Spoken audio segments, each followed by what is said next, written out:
Welcome to the latest episode of Five on the Floor on the Five Reasons Sports Network. Thanks for joining us on your favorite podcast app. We're now on Red Circle instead of Podbean, so make sure you make the switch, or you can still get us on Google Podcasts, Apple Podcasts, Spotify, and more. Also on the Five Reasons YouTube channel, make sure you hit the like and subscribe buttons. We post plenty of Heat and Dolphin videos there. I'm not just talking about from us, but from the players themselves. So make sure you are subscribed. Also check out fivereasonsports.com. Spell that one out.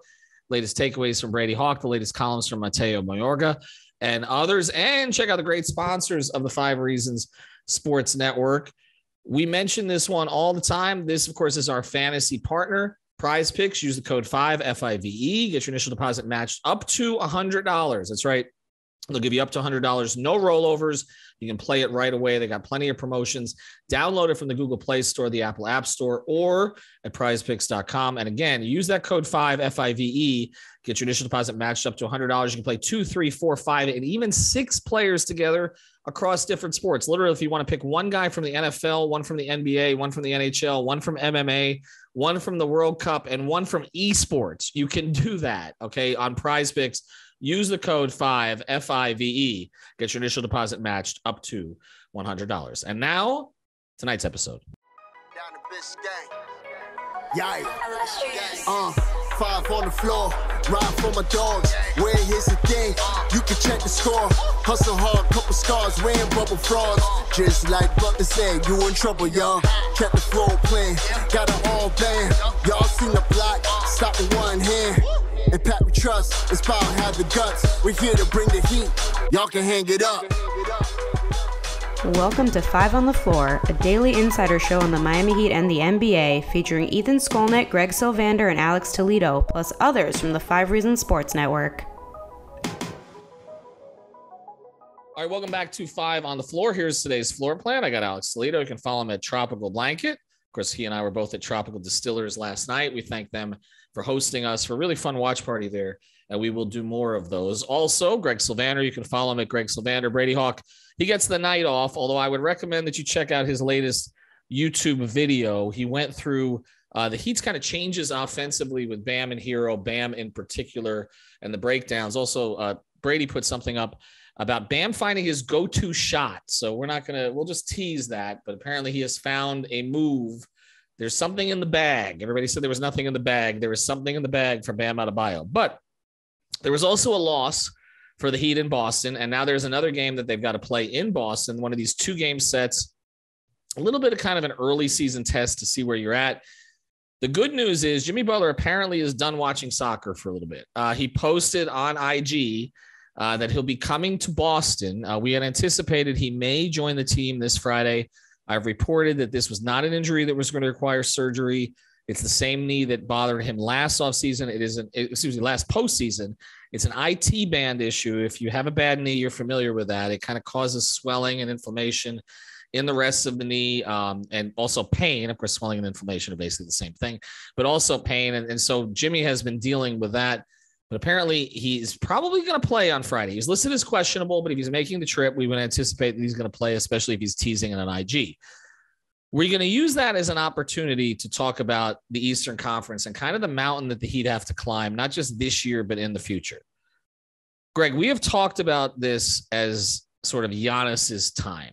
Okay, he's got one championship, but he has made all those LeBron leaps over the years where, like, if you're competing in the Eastern Conference, you know that ultimately you're going to have to go through him in some round, okay?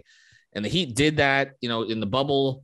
They didn't do it the year after. Last year, I still believe that if Milwaukee had been healthy in the postseason, they probably beat Boston and they probably go to the finals. And I think they actually win the finals again. I think they would have beaten that Golden State team. He hasn't had Middleton this season. They're still playing at a high level. Brook Lopez has been obviously very good. Drew Holiday is having a terrific season. But it is still about Giannis. But I think the thing that is a little concerning as you're looking forward and you're saying, okay, are the Heat going to have enough, not just this year, but in the future, is that Jayson Tatum is making that kind of leap. And we saw it in the last game with the 49 points, but basically that is just emblematic of his season.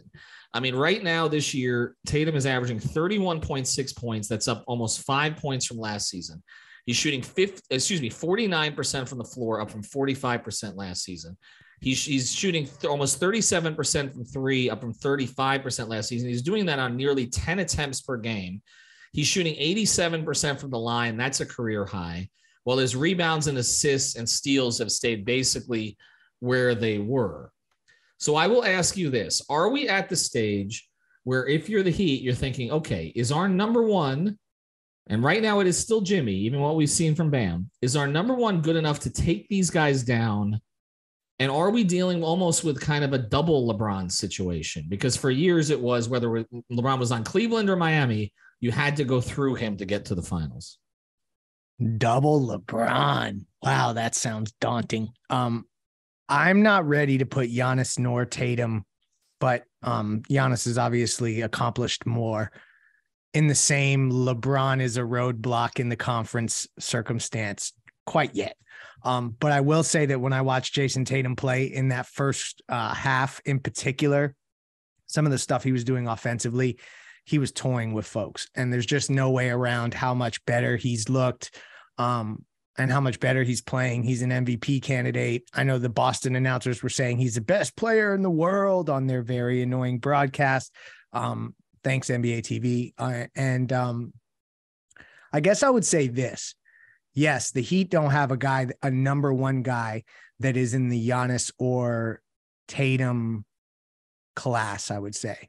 But the Heat are not really built that way. And they were never meant to be a team that was going to beat you with like the top heavy side of the roster necessarily. I kind of feel like it's one of these situations where if you have Bam, you have one of the only humans on earth capable of even thinking about defending either of these two players. And if you have Jimmy, you know that he has set the precedent that he can match these guys and go blow for blow offensively with the big games, triple doubles, all that kind of stuff. So to me, they do have enough in that sense, but I get where you're going in that, like, if Jimmy continues to get older and by virtue of getting older, take a little bit of steps back. Like, I don't know how you mitigate that necessarily with what they have today. So it is something to look ahead about, but I still feel like if this team gets its shit together this season, because of Bam and Jimmy specifically, they are kind of tailor fit to handle both of these guys right now. Well, that's one of the things that stuck out last night, Alex, and we talked about it when we were at the watch party, was that you didn't have Jimmy to take the burden at times on either of the two guys, right? Like typically he'll start on Jaylen Brown, but he will guard Tatum some. And so then Bam doesn't have to do all of it. Miami is obviously playing some guys who are not equipped to guard Jayson Tatum. Duncan Robinson is not equipped to guard Jayson Tatum, even if it's for 5 seconds. Tyler Hero is not equipped. They don't have a lot of guys who are equipped. I mean, honestly, Haywood Highsmith is one of the guys, and his defensive numbers have been tremendous lately. They were again last night. I think Tatum was 0 for 5 with Highsmith guarding him, and that continues the trend of Haywood Highsmith kind of proving a lot of Heat fans wrong now. And this is the whole developmental cycle. We'll talk about this another time, but I thought Trilly hit this on Twitter really well, where it's like Heat fans freak out about why Spo is playing a certain guy, and then ultimately you kind of see it. Like we saw it with Duncan Robinson going way back and others, where it's like, why is this guy Duncan Robinson playing? And all of a sudden, you know, Spo, he was proving Spo right when he was saying he was one of the best shooters on the planet. But I digress. I mean, just to get back to it, if you have Jimmy, which of the two challenges, and let's say Middleton is healthy in Milwaukee, which of the two challenges is more difficult for Miami to defend? I think it's the Bucks. Not to disrespect the Celtics. It's always going to sound biased coming from me when I'm talking down on the Celtics. I just think even with Tatum and his definite scoring leap that it seems like he's taking, it seems like, you know, it's another mini leap, whatever you want to call it. If this sustains the way he's done it, which I think is actually very sustainable, I'm not going to call it fluky at all, because even though a lot of the Celtics individual shooting numbers in the rotation will come down, I'm definitely firm on that. None of what Tatum is doing is fluky. Everything that I'm looking at, it shows that he has essentially just become a better version of himself as a scorer, as a playmaker. He's a very good playmaker, but that's not really what this is about. I just think the way that he's scoring now, you know, he has his assisted buckets are actually up by 10 this year, 10% specifically. And what that just shows me is like he's doing this a lot as a ball mover. Sometimes he's coming off the ball a little bit more. And you see it when you watch him play, like it's a lot more in rhythm stuff. He's not necessarily forcing stuff. His mid-range attempts are down. He's taking a little bit more at the rim and from three. And he is just a great scorer. And I'm done talking good about Tatum and the Celtics because I don't want to do it. Thank you. But I'm just, all of that is because I want to say all of that to say that he's not on the level that Giannis is, right? And that's not something that's a hot take, right? He's great. He's a really good player. But Giannis is a different level of force, and I think that's always going to be a bigger problem. Then when you start factoring in Brook Lopez, Chris Middleton, Drew Holiday, that's just a defensive juggernaut, right? On offense, they've been key this season. I'm not really worried about it. I don't think Middleton by himself just fixes all offensive issues, but it helps a whole lot. And I think when you think about the Bucks in a playoff matchup, you have multiple things you can look at to be able to find offense. And, they're going to have that fifth player who's going to be the annoying guy who hits threes for them like they always do. And I just think they have enough, right? Like they have Javon Carter playing really well for them this year. They still have Grayson Allen. They still have Pat Connaughton. They still have Bobby Portis. It's like we've seen that team do it before. So I think with what they have, like it's just a different level of scary. I think Giannis is just gives you all sorts of problems that maybe Tatum doesn't when you just talk about physically. Like Leif said, like I just think Tatum is easier to contain than Giannis. Well, that's the whole thing. I mean, we're really talking about guys the Heat specifically. Guys are operating on different spots of the floor, right? And with Giannis, it is basically bullying your entire team. I think the thing that's concerning about Tatum as he becomes more and more efficient from the perimeter is that he essentially becomes unguardable out there. I mean, that last night, Greg, like I don't really know what they could have done in a lot of those situations. I do think having Jimmy helps. Just zoning the entire game as a disruptor, but I don't know what he could have. I don't know what they could have done over his head. He's taking step back threes and not even really hitting the rim. They're just going through the net. Like he's just feeling it right now. And I think it's safe to say he could do that off and on. Sustainable though. Like the one thing about the Celtics team that I will say, and it's because we've seen it with the Heat before. Like when you shoot this good, I think sometimes like that's risky. Like, how are you really going to go 8 months shooting that well? And so there is a part of me that thinks that there's going to be regression in until we see what the Celtics team looks like. But that's the whole team. Tatum, he ain't going anywhere. He's going to be in this conference. And to me, I'm not ready because of Bam Adebayo. He's just so unique in that he can actually defend these guys. Even if there's nothing you can do, Ethan, like you say, Bam is, if anyone's going to find something to do, but let me counter like him. But let me counter you on this little, Greg, because here's the thing. As we see Bam take more of a load offensively, which all of us have wanted him to do, which he is now doing, we will now see. We did a whole episode about whether this continues when Jimmy comes back. Okay, now Friday night, we're going to see it, right? We're going to get a glimpse of it in a hostile environment against the best team in the league right now. So this is a testing ground. But we have wanted Bam to take more of a burden offensively. But now we're all saying, okay, well, the reason that Miami's going to have a chance against, we talk about Jimmy being their number one, but the reason that they're going to have a chance against the Celtics and the Bucks going forward to control Giannis and Tatum is that Bam's going to clean that up for them. How much are we asking this man to do? Like, because you're not asking, Boston is not asking Tatum to do that. No. Boston is asking. We can talk about Giannis. That's how the Heat are built, though. Like they literally have to exasperate everything they have and leave it all on the tank, and there's no margin. Right, but we've also seen Heat teams that collapse. Okay, because you are asking them to do too much. Bam has been historically, with the exception of a freak injury last year, has been incredibly durable. Right. I mean, I throw that out last year. That was a freak thing, but he's not a guy who misses a lot of time with knee problems or with an ankle issue. It's just, he doesn't, right? Or hamstring or something like that. Stop talking about it, please. You're I know, but I'm saying we're all basically saying here, okay, here's how they counter Giannis and Tatum. Bam, do it. But also, Bam, we want you to become a 25-point scorer on the other end who's getting at least 15 shots. And I'm saying, like, everybody is talking. I think this is an interesting way to reframe this now. Because everybody has talked about get Jimmy some help, get Jimmy some help, get Jimmy some help. They're asking Bam to do more than they're asking Jimmy to do. Is that not fair, Alex? I'll go to you on this. Is that not fair that's if you're going to go somewhere in the future when you're talking about these, and let's not even get into Embiid, because I know you don't want to talk about the Sixers. I get it. And they will always probably be a dysfunctional mess. But in Embiid, Tatum, and Giannis, there are three players who are clearly from a talent perspective. Okay, we can talk about motor and all the rest of that. Jimmy's proven it when it matters. From a pure talent perspective, every general manager would take those three guys over anybody on the Heat. Is that fair? Can we agree on that? Yes. On talent, yes. Raw talent. Okay. Who's the guy who has to deal with Embiid? Bam Adebayo. Who's the guy who dealt with him last time? Bam Adebayo.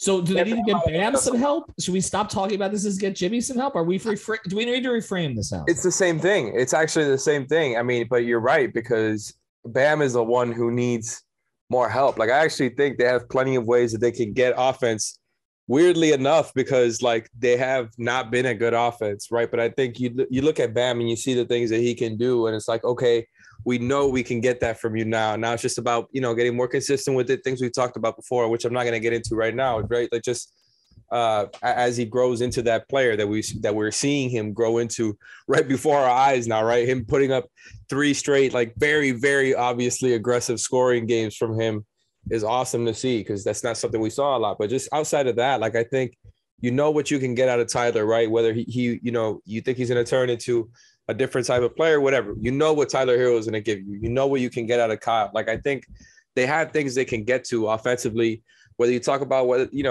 they need another all-star guard or all-star scoring wing. That's a different conversation. As far as this roster goes, get Bam more help. They need the front court help.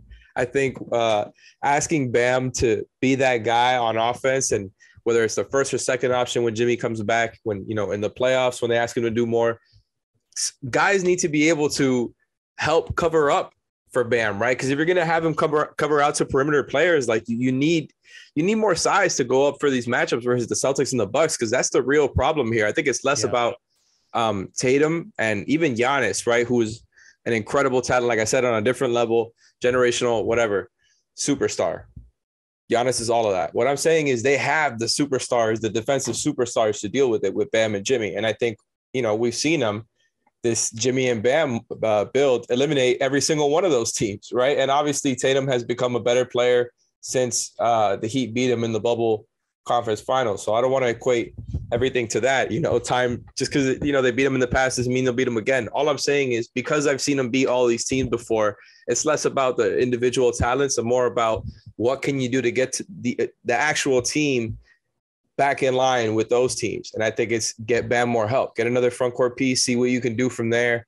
And then obviously next summer we can get back into all the conversations about an all-star guard or whenever one of those guys becomes available again, because it's just not really an option at this point. Well, and I think you frame that the right way, because this whole idea of get Bam more help, and you have they have guys who can replicate some of the things Jimmy does. Caleb Martin specifically, when he's playing the 3, he can't do everything Jimmy does, okay, but he can do some of those things. He's put up some Jimmy Butler stat lines. I mean, right? I mean, so there's nobody on the roster who could put up a Bam Adebayo stat line. And not just the stat line, but everything else that comes with it. I just think I get it. The team has to function properly to win those kind of series. What I'm saying is Milwaukee has in addition to having a really good team around him, okay, they have a guy who it may not matter what you do, right? Yeah. Boston is developing a guy who it may not matter what you do, okay? Philadelphia, it matters because Doc is still the coach and they're still always going to be a disaster.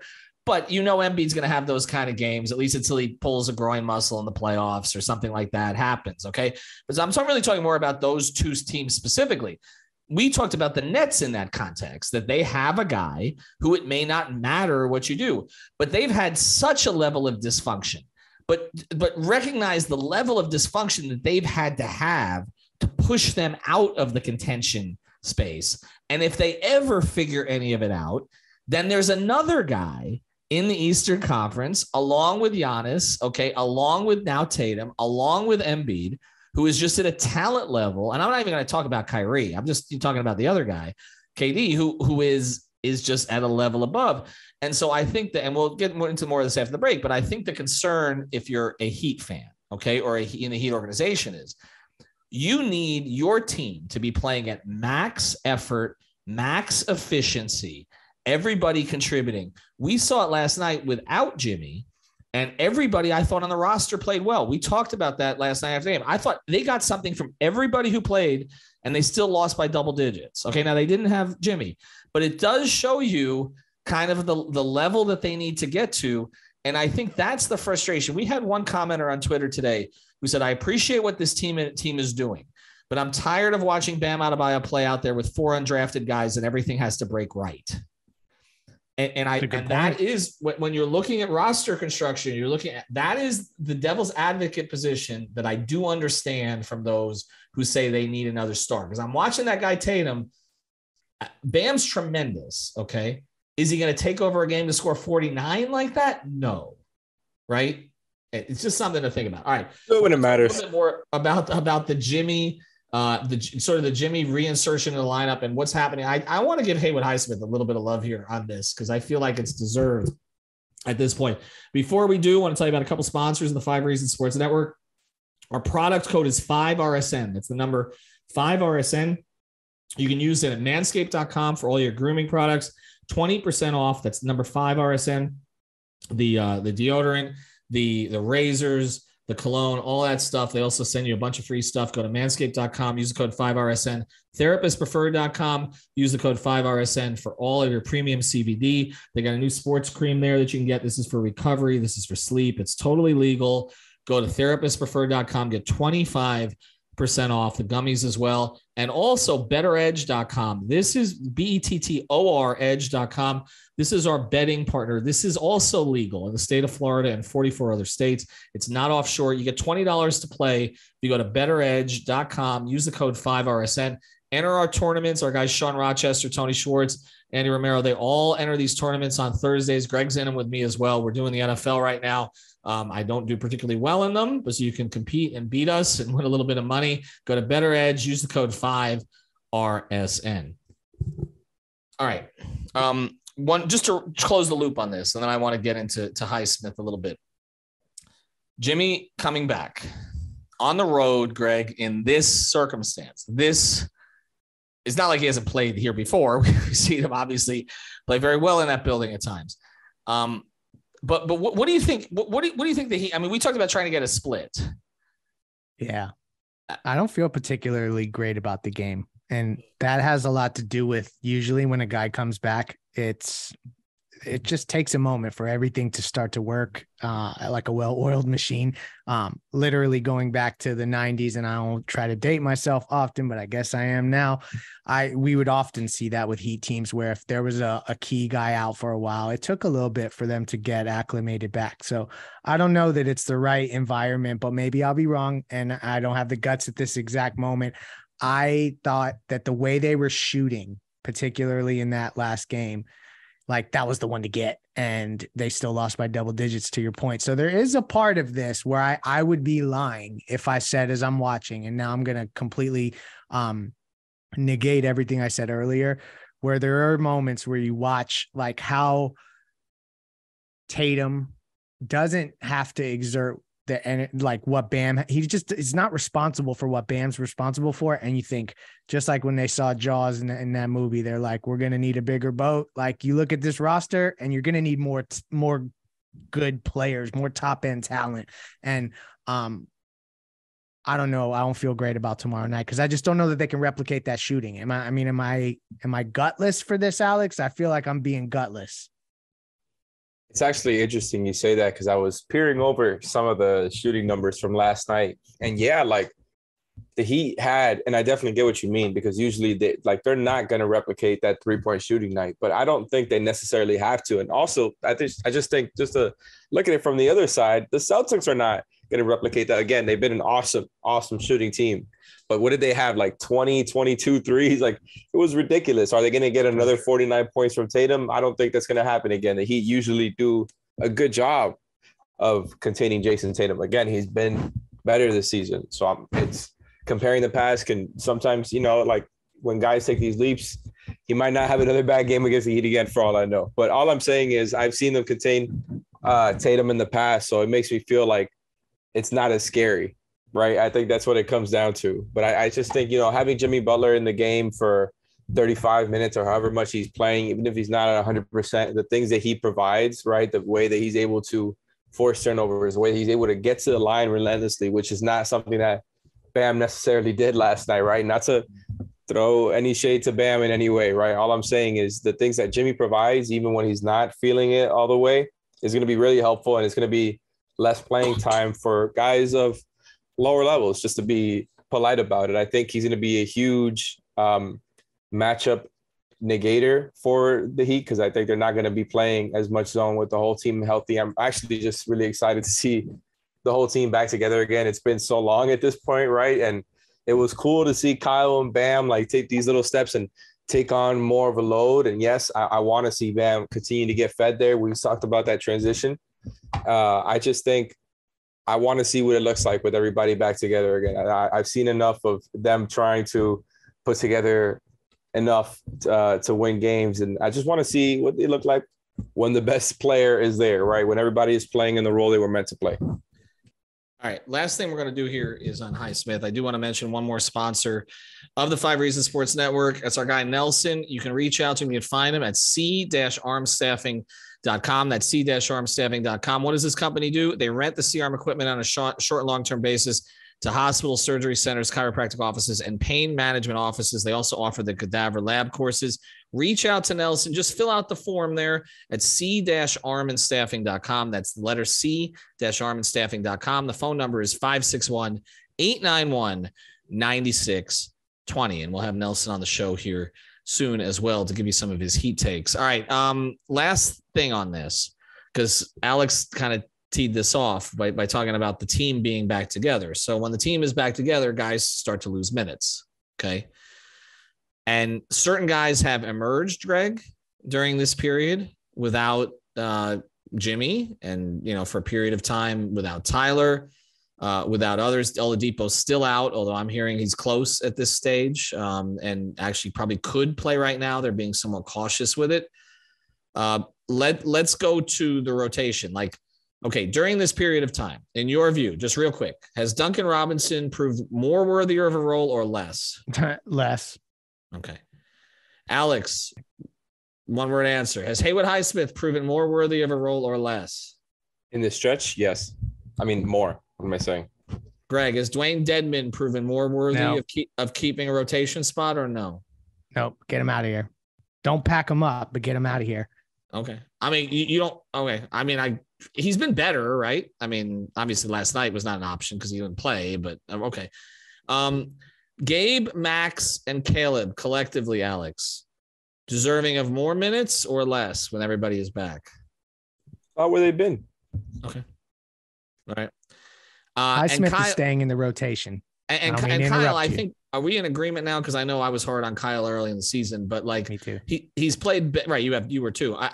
He's played better of late, but I feel like the minutes need to go down simply because the minutes need to go down. Like a guy of his age should not be second in the league in minutes. Correct? Exactly. Okay. So assuming that the starting lineup returns to what the starting lineup was, and they've had it now for only 7 games. Okay. Which is Bam, Caleb, Jimmy, obviously Tyler and Kyle. Your bench rotation now, Greg, is what? Gabe, Max, Haywood Highsmith, and a 9th man to be considered later, I guess. Who am I missing? No 5, no Dedmon, no. I'm struggling with that. I don't love Yurt is done obviously for a long period of time. It's going to be months.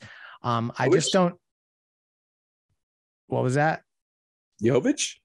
Yeah, I mean, nah, I just don't know that Spo doesn't trust him yet. I just don't think that's an option yet.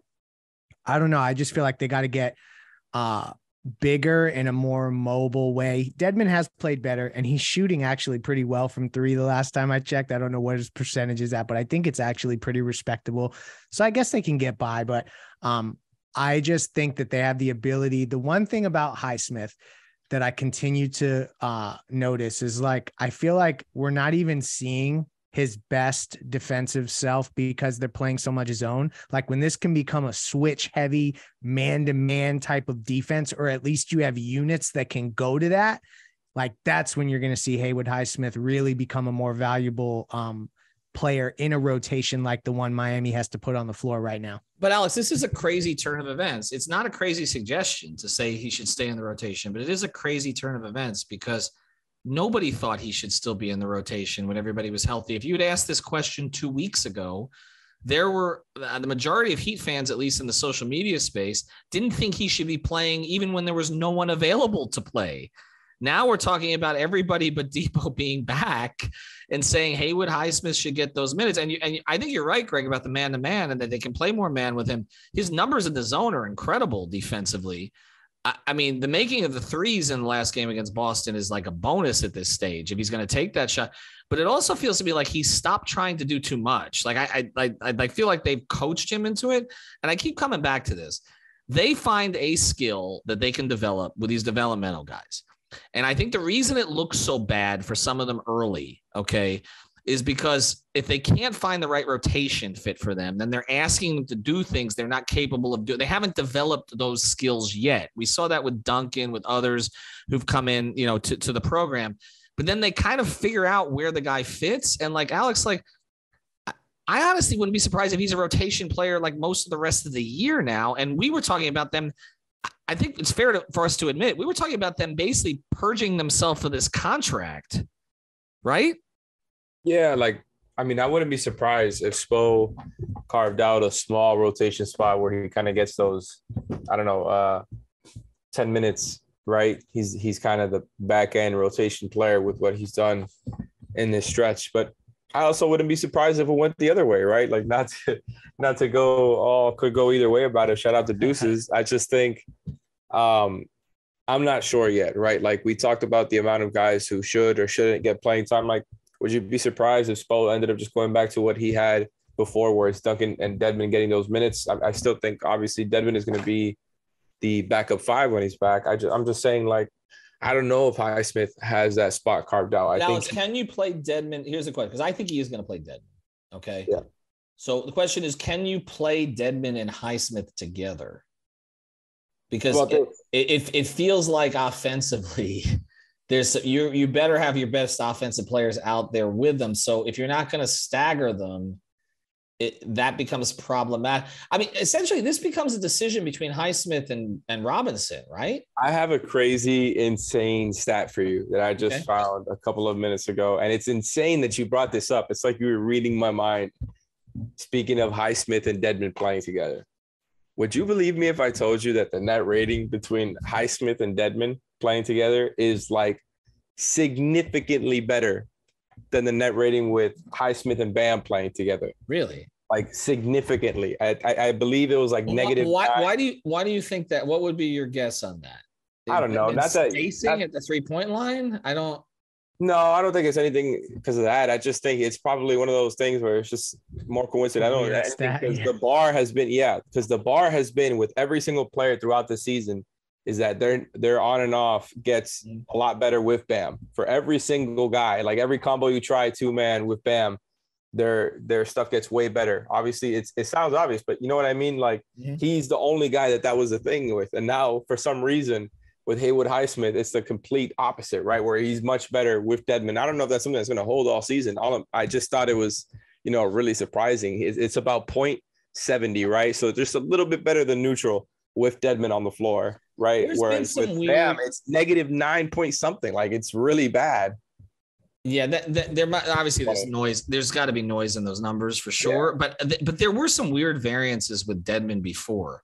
Like Dedmon, Gabe Vincent had previous to this season had this crazy good number together, and I couldn't figure it out. Like there's a little noise. Some of it's sample size, some of it's pieces that have been in and out. It just seems to me like it's funny you found that stat because it just seems to me like that would be a terrible fit. And he's also good with Kyle, by the way. It's a similar number to that he has with Dedmon. But see, that doesn't surprise that doesn't surprise me because Kyle tends to play well with that type of player. Right? Because I think Kyle plays better right? So I feel like that raises the level of the others. So it's going to come down to Highsmith or Robinson. He's going to play Dedmon. It's going to come down to Highsmith or Robinson. And I think that people are going to be surprised he's going to lean Highsmith because Robinson was Spo's pet project, really. And even though their offense has been so bad compared to their defense lately, I mean, their offense was really good last night. Which way is he always going to lean, Alex? Defense. True. We know this. Plus, Duncan's going to get dealt for a big because they need to get bigger per Alex in this episode. Get Bam some help. Get Bam some help. Maybe that should be the title. But you got to play Duncan to make that trade happen. No, that's true. Well, at least you won't have Bam spamming dribble handoffs for Bam to turn around and face the other basket. We're not seeing that anymore. All right, check out Brady's video because this will explain a lot of that. Thanks to Alex. Thanks to Greg. Thanks to our sponsors, Prize Picks. Use the code 5FIVE. Manscaped, Better Edge, Therapist Preferred, 5RSN, and of course, go to c-armstaffing.com. Have a good night, everybody. Thank you for listening to the Five on the Floor on the Five Regional Sports Network.